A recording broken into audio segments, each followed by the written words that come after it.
Oh, hi, Charlie. Got a minute? I tried to write one of your objective things. Oh, you did? How'd it come out? Understandable, measurable, challenging, and achievable. You want to hear it? Yeah, sure. Okay. On or before the 13th of November, the overall production capacity of the day shift, taken together, will exceed that of the first 3 quarters of the year by 2/3. And the quality control will improve similarly, attaining the lowest possible reject rate within reason. Impressive, isn't it? Well, it's a little wordy. You know, it doesn't need to sound important. The simpler, the better. Something like, I will produce 10% more product by December 1 at a reject rate of only 1 unit per 1,000. Yeah, well, that's what I meant to say. Clear and simple. Understandable, measurable. You have a target date, December 1. You have a specific goal, a 10% increase of production with a reject rate of 1 unit per 1,000. What we don't know is if it's challenging or achievable. That comes from knowing who wrote it. You did. If an inexperienced employee, a new hire, had written this, maybe it wouldn't be achievable. It might be challenging, but he wouldn't have the skill to meet it. Now, that's the sort of thing he and his manager would talk over beforehand. Well, you don't want to discourage a new guy. No, it's the manager's job to counsel him. If he still wants to work toward that goal, fine. But they would at least agree it was a tough target. Well, I've been around for a while. I could do it easy. Then maybe for you it isn't challenging enough. That's what counseling the employee can do, help set an objective that'll stretch his or her talents just enough. And one other thing you have to know is whether the individual does have control over the outcome. The line operator who says his objective is to increase the productivity of a line that several people operate may not be able to control that outcome. Or perhaps his objective depends upon the availability of materials or help from key people, even the amount of time available. All of these things may be beyond his control and just not make the objective achievable. Okay, let's pick up where we left off. There are 4 kinds of objectives you can write, all valid, all equally important. There is the innovative objective that sets you to doing something you've never done before. It might be writing a new report, selling a new product, or modifying a machine in a new and unique way. The second type is the problem-solving kind, like fixing a leaky valve, or satisfying a customer complaint, or analyzing a quality control problem. The third kind of objective is the routine type, performing ongoing functions. Now, this might be keeping records up to date, doing appraisal interviews. Finally, there is the personal growth sort of objective, the things you can do to improve yourself and prepare for more responsibility. You may be special training programs, or filling in for the boss, or taking on special assignments. All 4 are important. The first 2, innovative and problem solving, lead improvements in the way the work is done. The third, routine, takes care of the day-to-day functions that must be done.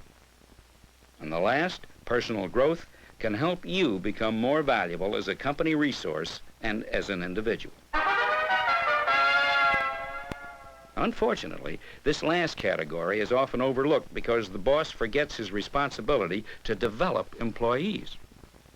And the employee might not know how, or might be afraid to push for what he wants. And nobody benefits. The employee doesn't learn anything new, feels frustrated, and the company loses the full talents of its people. I never thought of it that way. You mean this company wants me to speak out on things I'd like to learn in order to do a better job? Absolutely. Well, I have been wondering how I could get some wider plant experience, learn something new. I've been doing the same thing for a long time. I might need to take some special training or even a transfer to get it, though. You telling me I should make that an objective? Why not? If Grover agrees you could use wider experience, special training, or would be good for a certain assignment, he could see that you get it, because that's part of his job. But first, he has to know what your personal growth objective is. That's your responsibility. and it takes some thought on your part. Say, I'd like to try writing some of those objectives. Well, it's not difficult, really. There's a pretty good formula for it. Start with the words I will, then add an action word, then a key result, then a target date. Action word? Key result? Yeah, well, we'll get to that. Writing objectives need not be difficult if you keep them simple and concise. Start with the words I will. There's no mistaking what you're taking responsibility for. Then add an action word. Too many objectives use vague words or phrases, words like appreciate, improve, work harder, understand, realize, seek responsibility. Hey, those aren't action words. Don't tell you anything. That's right. Action words will communicate an exact picture of what you will do, like write, identify, sell, produce, solve, operate, fix. It's hard to measure a word like appreciate. It is not hard to measure a word like sell or write. Then add the key result, what you will write or sell or fix or solve. And last, add a specific target date. If you can, it's also good to add the cost of the project in dollars and cents or man-hours or some other resource. That gives you another measure of success. Grover always wants to know what something will cost. Most managers do, or should. Okay, now let's say I write an objective that says, we will improve the safety performance of the department to meet the division goals. What do you think of it? Well, it's not bad. It's not good. Yeah, that's what I said. First of all, you started with we will. You're supposed to start with I will. That fixes responsibility. But improving safety performance, well, that's kind of vague, hard to measure. Well, how would you fix it? Let me see. First, what are you measuring? What you need is an action word, right? Right. Improve is wishy-washy language. How about, I will reduce the number of lost time accidents? Well, now that's more easily understood, and it is measurable. You can count lost time accidents. You can't count improved safety performance. Unless you do something like count lost time accidents. So why not make the objective clearer and say what you will actually measure? That line about meeting the division goal, now that isn't bad, but it could be sharpened up. It could be a clearer standard to somebody who wasn't in your unit, for example. How about, I will reduce the number of lost time accidents to 1 per 1 million hours worked. That's measurable. Very neat. But you forgot something. When are you going to measure the number of lost time accidents? You need a date the objective will be reached. And we need to know how much it'll cost.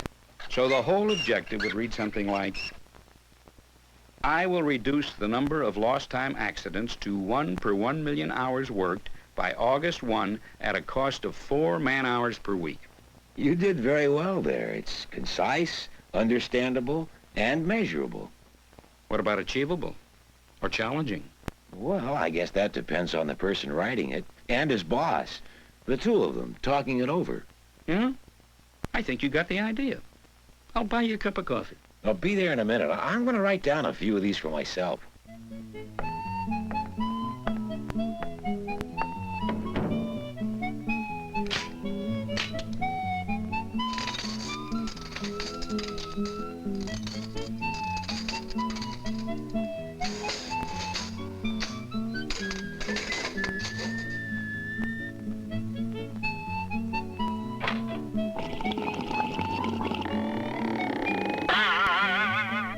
What isn't these days?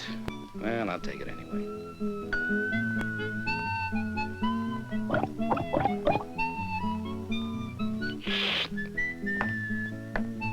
Okay, I'm ready. You want to hear these objectives? They're perfect. I've got one of each kind. Here's the innovative one. The thing I've never done before. I will post a schedule of the next week's maintenance projects by noon on Friday, starting this Friday. Pretty good, huh? It starts with I will, has an action word post, and can be measured. Is it challenging enough, Charlie? For me, yeah. We're usually too busy to plan. This'll force me to. But it's achievable. I'll see to that. Here's my problem-solving one. I will reduce overtime to 16 hours per man per month by November 1st. Excellent. Here's the objective for routine functions. You'll like this one. I will conduct an appraisal based on objectives with each of my people by January 1st. And here's my personal growth objective. I like this one.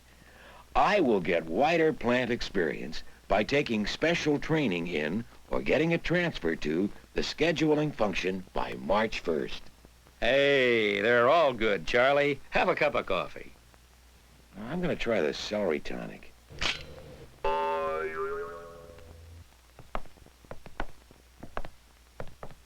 So now I've got these objectives.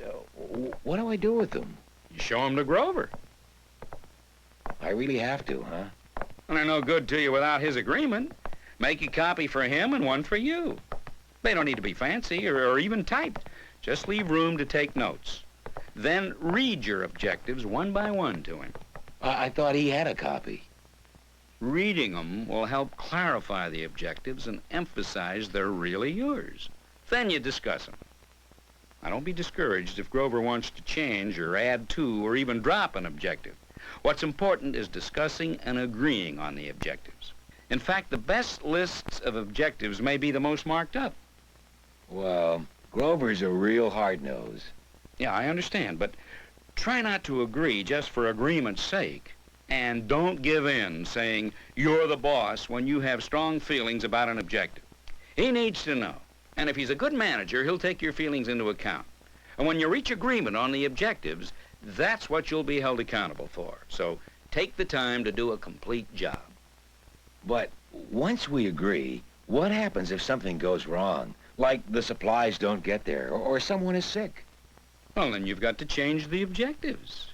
Your best bet is to inform your manager of the circumstances and how it affects the objective. If your boss agrees, change the objective. If he does object, you may have to renegotiate your agreement. Start all over? No, not really. You just prevent surprises later on by keeping your objectives current. Okay, well, Grover better get ready. Here I come.